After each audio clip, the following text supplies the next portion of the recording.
Now to a blockbuster tech deal. Facebook is expanding its empire. What a deal this is. Facebook is buying WhatsApp for $19 billion, its largest acquisition ever. Breaking news, Facebook pays a jaw-dropping $19 billion for an app. An app.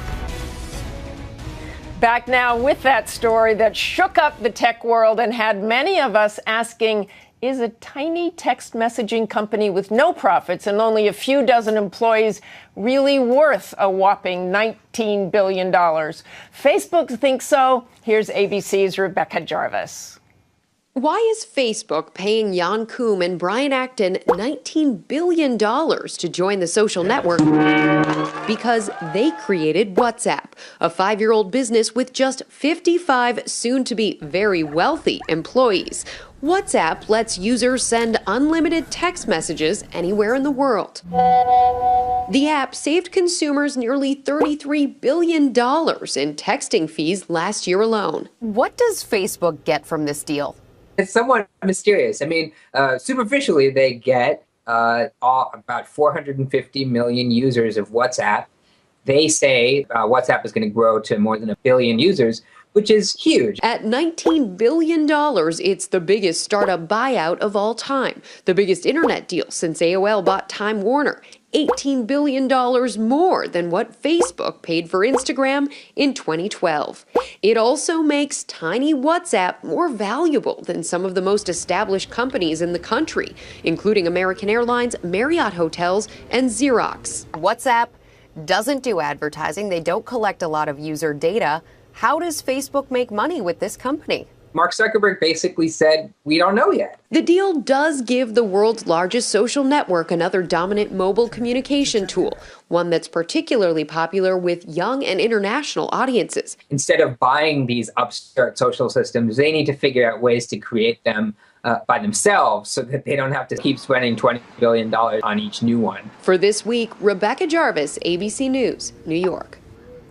Thanks, Rebecca. Back now with the group, including Corey Johnson, anchor of Bloomberg West, who joins us from San Francisco. And Corey, I want to start with you. Facebook, as we've now heard, has spent $19 billion on this. I think $20 billion in the last 2 years to acquire these barely profitable companies. Explain further why they're doing this. Well, look, on some level, this is still a mystery. I mean, Mark Zuckerberg's addressing the Mobile World Congress in Barcelona, and it's such a big deal. There's so many questions about this valuation. We're actually going to carry it live tomorrow because there was really people wonder why spend this much money on such a nascent application. It seemingly came out of nowhere.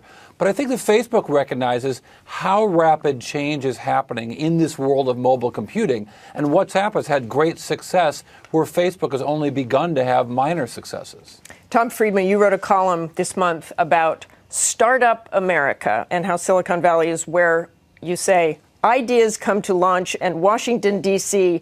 is where ideas go to die. So what does Washington learn from Silicon Valley? Well, you know, one of the biggest things you can learn, I think, Martha, is that in Silicon Valley, when you call someone a collaborator, that means it's someone you're building something great with. When you call someone a collaborator in Washington, it's used in the Vichy French term of someone you're from the other party you're working with. So certainly there's a message there. Look, I think what we're seeing here, to take it back to our Ukraine story for a second, is the world's going from connected to hyper-connected now. And what that does is that it concentrates wealth at the top, it distributes power at the bottom, and it injects transparency everywhere. And WhatsApp, which I actually came across for the first time 2 months ago, I was telling Bill, in Saudi Arabia, when someone said, I'm going to WhatsApp you, and I didn't even know, I said, what's WhatsApp? You know, but this is very big outside the United States. And I have to assume... And there is that Ukraine connection because one of the founders was from Ukraine, and he didn't like that police state atmosphere, and he didn't like being followed around, and you don't do that on this app, correct? Founder of Skype was right, and you know what? It turns out to found a company like WhatsApp or to found Facebook, it helps to have the rule of law. It helps to have a pretty free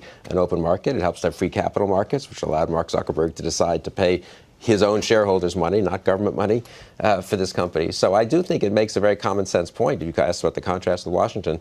The common sense point is you want to have fairly free markets out there. That's where the innovation comes from. Okay, there's only about 55 employees. That's yes. One small corner of a factory floor. Let me take this to Bill Kristol. We'll come back to you, Corey. Should we be worried that our biggest growth sector is made up of these elite few. What does this say for growing jobs? It says that other more traditional sectors, energy and manufacturing, should be deregulated and let go free a little more. Where is the growth coming from? It's from the least regulated, least unionized, least focused on Washington, least crony capitalist part of the economy. And Corey, you wanted to jump in there. Well, I think the success of this app has a lot to do with cost, right? They've been able to use technology to find ways around the cellular networks. In other countries, it can cost as much as 25 cents to send every single text message. So you saw WhatsApp really explode. It is the #1 app used for text messaging, if you will, in Mexico, in Brazil, in Indonesia, in some of the biggest countries in the world, not in the U.S., but it is growing fantastically. But the reason it's growing is they don't charge anything. So from a business standpoint, you can look at the success of it on a social aspect or on a technological aspect and be just floored by it. But when you look at it from a revenue standpoint, because they don't charge, they're successful. But because they don't charge, it might not be a great business. So when Mark Zuckerberg and Facebook are spending so much in stock and a great deal of cash to acquire this company, in some ways it's very much a defensive effort against something that's free when they want to find some way to make money on these things, and the inventors of this device or this application have not been able to yet. And why do we think that next year there might just be another hot thing on the market, and they've just spent $19 billion, Tom? This has grown faster than Facebook. Yeah, go ahead, Tom. Yeah, and I was going to say